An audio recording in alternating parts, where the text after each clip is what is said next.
All right, Northwest ISD Middle Schools, we are ready for Lesson 2, Digital Citizenship. Today, we're going to be talking about rights and obligations of intellectual property. And then one of our big lessons today is just to follow copyright laws and protect intellectual property. Like all of our digital citizenship lessons, today's main SEL component will be making responsible decisions. So this is such a great one, guys. You're going to love it, and I hope that you connect very well. Through the day today, we're going to reflect on reasons that people put false or misleading information on the internet. It's true, my friends. Sometimes the things we read are not actually true. We're going to identify the criteria for differentiating fake news from credible news and practice evaluating the credibility of information that you find on the internet. So all of that wrapped up into one little comment is that we are going to figure out how to find credible information on the internet. We're going to start with this super lovely and funny little video we have for you, but through the funniness, we want you to take it seriously and learn some good lessons. Did you know the Prime Minister of Canada has a pet alien? I read it online, and I even saw a photo. A photo! It must be true, right? Wrong. Turns out, sometimes the news you find on the internet isn't real. It's what we call fake news. Sometimes the story starts as a joke, and then somebody takes it seriously, and it spreads.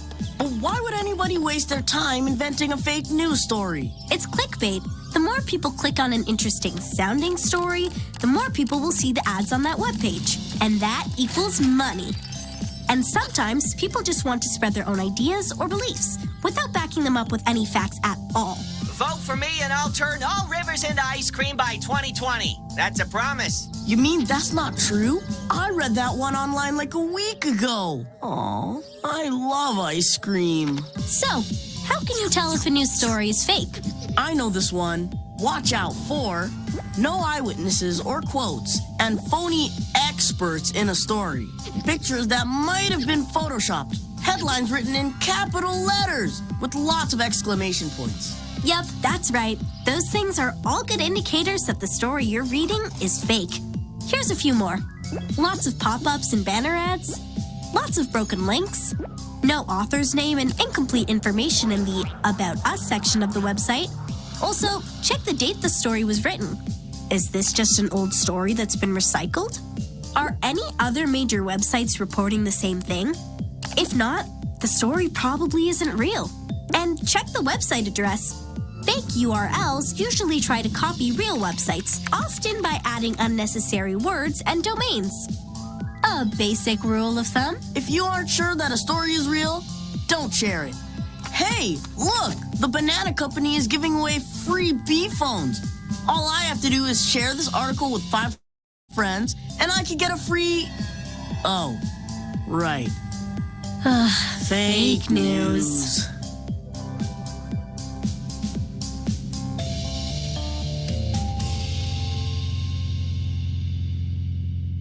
Did you know the Prime Minister... Okay, hopefully none of you are trying to get those B phones by filling out 500 things on the internet that you should definitely not. But let's look at this scenario. Imagine that you see a message that says, due to an emergency, school has been canceled until next Monday. Please share immediately. This message looks official, but you're not sure. How can you find out more? So we are going to kind of just do a multiple choice in the chat, teachers. Let's chat with your students before you give your answer to us, please. But A is check the school website and have your parents call the school to see if the school officials confirm the message. B, check the source. C, look closely for clues that something is not right. Or D, all of the above. Feel free in the chat to just not put the answer you believe to be true, but also share with us what you and your students are discussing about. And make sure you're having those good discussions with your students before answering in the chat. Shout out to Sherry Gulliver's class from Pike Middle School. They've said D, which we are getting all over the place. So many great answers, definitely all of the above, but she says they are all correct and you should do all of those. You should definitely do all of these. Great. So let's take it one step further. So we've received this crazy message and probably every student's so pumped that you don't have school until Monday, but we're not so sure it's a credible resource. So let's say that you just shared it everywhere. And then you realize afterwards that this was fake news. It's not actually true. What should you do if you have shared false information? So should you tell a responsible adult so they can contact the school right away? Should you spread the fake news further to see who will fall for it? Should you delete your post and post a correction? Or should you flag the report or report the fake news message if possible? So let's have this discussion. And in the chat, if you guys want to share with us your result, you're free to just chat as a class, or you're free as well here to share with us what you're thinking. Maybe even share with us what you think would be most important to do or what you should definitely not do. And then if you have additional ideas on what would be important here, please share those with us. Give you a couple minutes to chat about it. Shout out to Holly Bowling's class from Wilson. They said, tell a responsible adult as well as delete your post and post that correction. We do not want to spread fake news. We're getting a lot of the same results out there in our chat. So really great job. Don't spread the fake news. That's not really good for anyone. So this is one where we want you to discuss really well as a class and then definitely talk with us in the chat. Why might some information you find on the internet be false or questionable? So this was kind of spoken about in the video that we watched together, but we don't want you to just say what was in the video, really have that discussion together and then share with us maybe your biggest takeaways that you had from your class discussion. So maybe 3 minutes and then we will come back together. Wow, you guys, we are flooded with so many good comments in this chat. We're going to highlight Pedro Morales from Chisholm Trail, who said with his class to try and infect your computer or device with a virus. That's true. Sometimes if you just click a link, it's going to take over your whole computer. They'll put something that is fake that will pique your curiosity just to try to destroy your computer or even maybe get personal information. We also have Kat Carell from Adams. Great job, class. It says that they take news that you get from the internet with a grain of salt. So you definitely don't want to just believe everything. Find those credible sources. Thank you so much for all of the wonderful conversations you're having with your classes. We're going to watch another video here very quick. This is really to get you to make sure you're being careful when you're watching and finding reliable news sources. Here are 5 ways to spot fake news. Number 1, look for unusual URLs. If they end with .lo or .com.co, chances are they aren't legitimate news sites.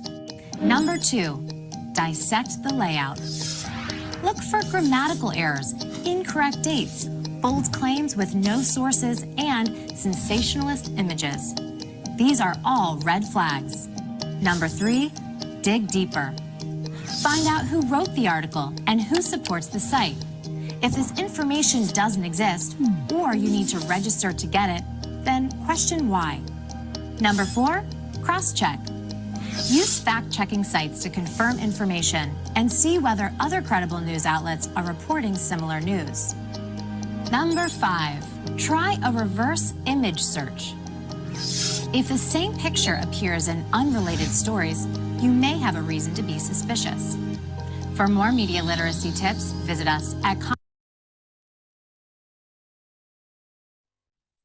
I hope that made sense to you guys. We just want to remember that through this lesson today, you will always want to check the author and the date, the source. You can usually, if you see a bunch of sources there, then you know that's probably true. Fact check, look for facts and opinions, and be cautious of sites with ads or alternative motives. I do want to put this out there, guys. I'm pretty sure this Taylor-Travis relationship is not fake news at this point. So that is exciting. We want to remind you that you do have the ability to join us at the Family Connections Hub at digitalcitizenship.nisdtx.org. The one this week is really fun. It has you connecting with your family about what is true and what is false, and kind of like coming up with different ways to think of truths and falses. So definitely check that out to hang out with your fam and talk about good digital citizenship.